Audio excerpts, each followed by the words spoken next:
제일모직과 삼성물산을 이용한 삼성전자 불법 승계 과정 2심 판결이 나왔죠? 무죄였습니다. 그런데 이 삼성전자 불법 승계 과정에서 국민들이 엄청난 손해를 보고 있다는 사실 알고 계신가요? 오늘은 여기에 대한 내용 살펴보겠습니다.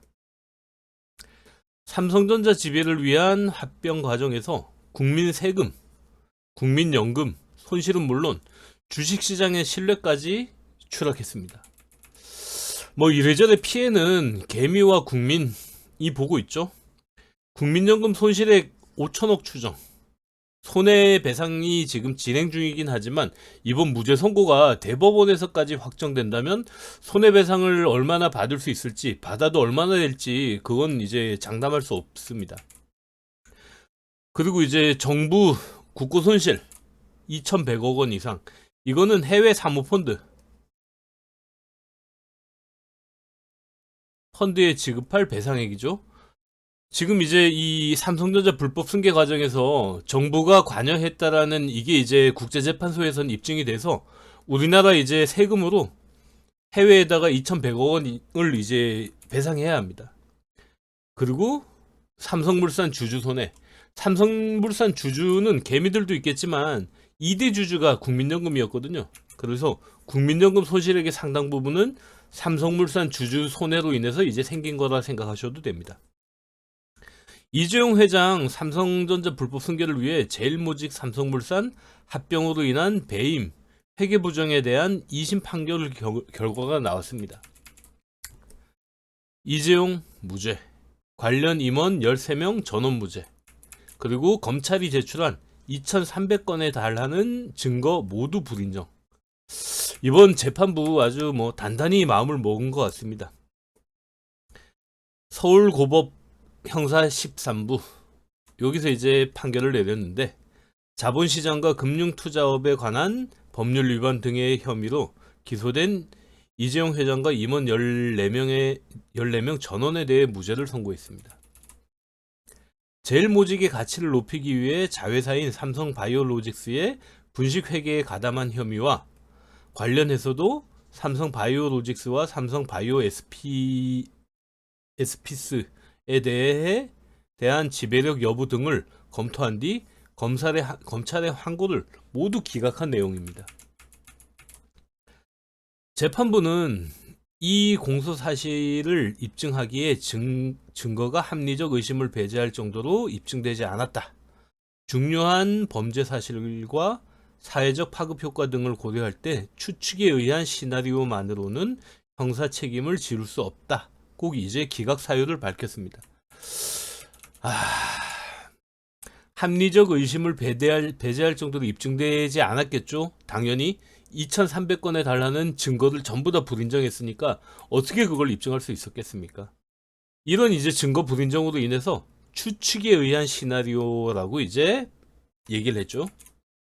그래서 결국엔 형사 책임에 대해서는 무죄 판결을 내렸습니다. 이번 판결 이게 삼성전자는 결국 이제 이재용 회장의 지배하에 이제 들어가는 거지만은 국민들한테도 굉장히 의미 있는 판결입니다. 결국 한국 주식시장은 투자자가, 그러니까 일반 이제 뭐 어떤 주주가 아닌 오너 그리고 대주주를 위한 시장임을 재판부가 이제 입증해 준 셈입니다. 신뢰는 하락했고 삼성물산 주주는 말도 안 되는 합병 비율로 엄청난 손해를 감수해야 했습니다. 이런 이제 말도 안 되는 판결들이 계속 이제 어떤 기업 그리고 대주주, 오너 편을 드는 이런 이제 일방적인 판결이 나오다 보니까 지금 이제 국내 주식시장에서 50%는 지금 해외로 다 빠져나갔죠. 지금 정상적인 이제 어떤 투자시장, 국내 투자시장이 다시 이제 회복되려면은 이런 신뢰성 회복이 먼저지 뭐 다른 부분이 이제 우선돼야 되는 건 아닙니다. 근데 문제는 이제 여기서 그치지 않습니다. 그 내용에 대해서 오늘 살펴보겠습니다. 첫 번째, 불법 승계로 국민연금 6,750억 손실? 이건 이제 뭐 아직은 확정되지 않은 추정 손실이지만 2015년 삼성물산과 제일모직 합병 이후 국민연금은 합병 직후부터 2018년까지 4년 연속 손실이 발생했습니다. 누적 손실액은 약 6,462억 원. 이후 일부 회복세를 보였으나 2021년과 2022년에 다시 손실이 발생해서 2023년 1월 기준 누적 손실액은 2,451억 원으로 집계되었습니다. 뭐 주가가 다시 뭐 정상적으로 회복되고 이러면 뭐 언제고 회복될 수는 있겠죠. 하지만 그 기간 동안의 손실은 뭘로 보상합니까? 그 기간 동안에 이제 뭐 어쩔 수 없이 팔아야 했던 주주들의 손실은 어떻게 배상하고요? 참여연대는 합병으로 인한 국민연금의 총 손실 규모를 약 5,200억 원, 최대 이제 6,750억까지 추산하고 있었습니다. 국민연금은 삼성물산의 2대 주주로 합병에 찬성했으나 이후 투자 손실이 발생하자 2024년 9월 이재용 삼성 회장 등을 상대로 손해배상 청구 소송을 제기했습니다. 이 손해배상 청구 소송은 지금 이제 진행 중인데 현재 이 불법 승계 과정이 무죄냐 유죄냐에 따라서 이 손해배상 청구 소송도 결과가 많이 달라질 것 같습니다. 만약 2심 판결이 그대로 대법원에서 확정된다면 국민연금의 손해배상 청구 소송 역시 낙관할 수 없습니다. 지금 어쨌든 이제 대법원에 상고하기로 했으니까 뭐 그 결과를 다시 한번 기다려 봐야 될 텐데, 근데 이제 더 마음 아픈 건 불법 합병으로 인해서 해외 사모펀드에 2,100억 원의 배상을 하게 되는데 이걸 세금으로 해야 된다는 겁니다. 2015년 삼성물산과 제일모직 합병 과정에서 발생한 불법 승계 의혹으로 인해 한국 정부는 2개의 미국계 헤지펀드에 약 2,100억 원의 배상 판정을 받았습니다. 그러니까 해외 이제 이런 국제 분쟁을 조정하는 재판부에서는 한국 정부가 잘못했다. 이걸 이제 지금 다 인정을 했습니다. 엘리엇 매니지먼트, 여기는 이제 1,300억 원의 배상액을 받게 될 텐데, 엘리엇은 그때 당시 삼성물산 합병 과정에서 이때 이제 굉장히 강력하게 이제 의견을 냈고 이걸 반대했었죠. 주요 주주로 합병 비율이 불공정하다고 주장하면서 투자자 국제 분쟁 해결 절차를 통해 소송을 제기했습니다. 중재 판정부는 한국 정부의 부당 개입을 인정하여 엘리엇의 손을 들어주었습니다. 그래서 한국 정부가 배상을 해야 됩니다. 두 번째 사모펀드는 메이슨 캐피털. 배상액은 약 438억 원인데 메이슨 캐피털 역시 삼성물산의 주주로서 합병 과정에서 손해를 입었다며 ISDS에 소송을 제기했죠. 중재판정부는 국민연금의 합병 찬성 결정에 정부의 부당한 개입이 있었다고 판단하여 배상을 명령했습니다. 사실 이제 이런 말도 안 되는 합병을 승인받았어야 되니까 그것도 이제 2대 주주가 국민연금인데 국민연금이 손실을 감수하고 이걸 이제 동의했다라는 자체는 국내 재판부는 뭐 눈 감고 어떻게 뭐 판사봉을 때려가지고 인정할 수 있었겠지만은 국제 재판부는 이걸 절대로 용인할 수 없었겠죠. 이런 배상 판정은 삼성의 경영권 승계를 위한 합병 과정에서 정부의 부당한 개입이 국제적으로 인정되었습니다. 그 국제적으로 인정되었고 정부의 부당한 개입이 있었다라는 사실이 지금 드러났는데 우리나라 재판부는 1심, 2심 모두 무죄를 선고했습니다. 무죄를 선고하기 위해서 결국에는 증거도 불인정해야 될 거고 해외의 이런 재판부의 결정도 국내의 어떤 뭐 이런 뭐 그런 것들과 상관이 없다라는 사실상 재판부도 굉장한 용기가 필요했던 판정이 아닌가 싶습니다. 물론 이제 뭐 퇴직 이후에 엄청난 이제 뭐 부경화가 있을 수 있겠지만 이로 인해 우리나라 정부는 상당한 재정적 손실을 입었고 국내외에서 관련 소송이 지금도 이제 계속 진행 중입니다. 우리나라 정부가 상당한 재정적 손실을 입었다. 이거는 결국 국민 그리고 개미 투자자들이 이제 손실을 입었다라고 생각하셔도 됩니다. 제일모직과 삼성물산 합병 과정과 불법 승계, 여기에는 뭐 수많은 불법이 있었습니다. 삼성바이오로직스 분식회계, 제일모직의 기업 가치를 부풀리기 위해 삼성바이오로직스의 회계를 조작했습니다. 삼성바이오로직스는 제일모직의 자회사입니다.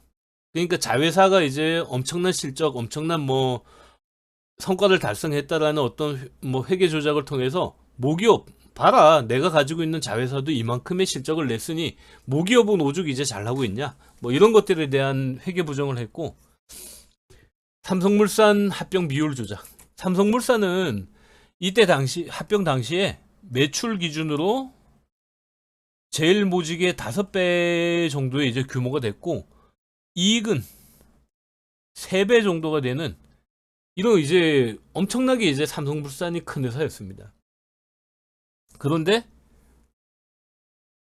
그보다 훨씬 작은 제일모직이 흡수 합병되는 형태의 그런 이제 합병을 했죠. 그것도 삼성물산이 가진 세 주의 주식을 제일모직 한 주와 병합하는 이런 이제 말도 안 되는 합병 비율을 이뤄냅니다. 그래서 제일모직의 소액주주 뭐 지분을 많이 가진 이재용 회장의 지분 가치가 굉장히 고평가되는 이런 효과로 인해서 삼성물산을 거의 가져가는 이런 이제 합병을 성사시킨 거죠. 삼성전자의 지분이 적은 이재용 회장이 삼성전자 지분을 많이 보유하고 있는 삼성생명을 통해 지배권을 확보하기 위해 이런 이제 고난이도 작전을 이제 돌입하게 됩니다.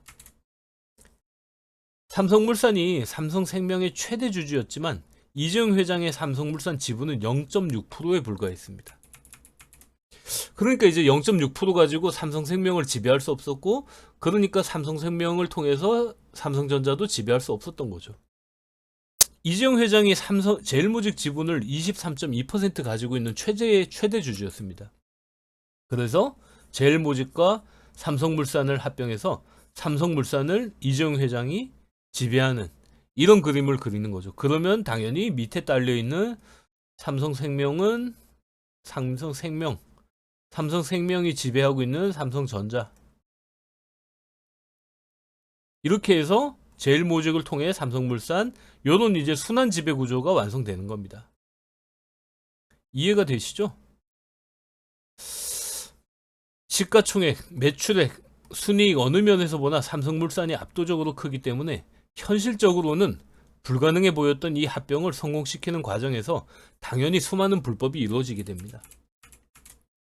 특히 삼성물산 2대 주주였던 국민연금을 설득하기 위해서 당시 정유라에게 말을 선물하고 최순실을 매수해 박근혜 전 대통령이 보건복지부 장관을 통해 국민연금이 동의하도록 만든 사실로 유죄를 받았습니다. 이로 인해 해외 사모펀드 두 곳은 국가를 상대로 손해배상 청구를 ISDS에 소송을 제기해 2,100억 원의 배상 판정을 받게 된 겁니다. 그리고 지금은 이제 삼성전자의 국민연금도 손해배상 청구 소송을 했는데, 지금 국내에서는 2심 판결이 무죄. 그래서 손해배상 청구 소송 결과도 지금 장담할 수 없게 된 그런 입장이 된 겁니다. 대법원에서는 과연 이제 2심처럼 2,300건에 달하는 이 삼성전자 불법 승계 과정에 증거들을 모두 불인정하고 다시 한번 무죄를 내릴지, 그래서 영원히 면죄부를 줄지, 아니면 이러한 이제 증거의 일부라도 채택해서 삼성전자의 불법 승계 과정을 불법이라고 인정할지 지켜봐야 될 것 같습니다. 오늘 내용 좋았으면 좋아요와 구독 부탁드립니다.